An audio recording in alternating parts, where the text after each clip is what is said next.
الرحمن الرحیم۔ ایک کویسچن انہوں نے کیا تھا کہ کیا قطرے اگر آ جائیں تو اس سے کپڑے ناپاک ہو جاتے ہیں؟ یقینی سی بات ہے کہ چاہے وہ مادہ منویہ کے ہوں، چاہے پیشاب وغیرہ نکل جائے انسان کا، وہ ناپاک ہوتا ہے۔ اس کو آپ کو پہلے کپڑے پاک کرنے ہوں گے، تبھی آپ نماز کے قابل ہوں گے۔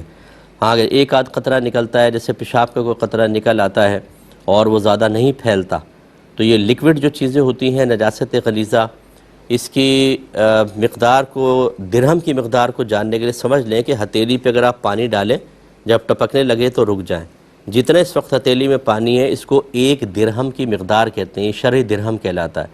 اگر فرض کر لیں شلوار پہ کوئی پیشاب کا قطرہ لگا اور 1 درہم سے کم رہا اور آپ نے اسی طرح نماز پڑھ لی، تو نماز ہو جائے گی، لوٹانے کی بھی حاجت نہیں ہے۔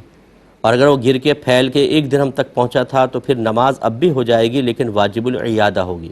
ہاں، 1 درہم سے زائد اگر نجاست لگ جاتی ہے، لیکوڈ جیسے میں نے عرض کیا، یا پھیل کے 1 درہم سے زائد ہو جائے، تو اب اس میں اگر نماز آپ پڑھیں گے تو شروع ہی نہیں ہوگی، یعنی اسے نماز سے پہلے پاک کرنا ہی ضروری ہوگا۔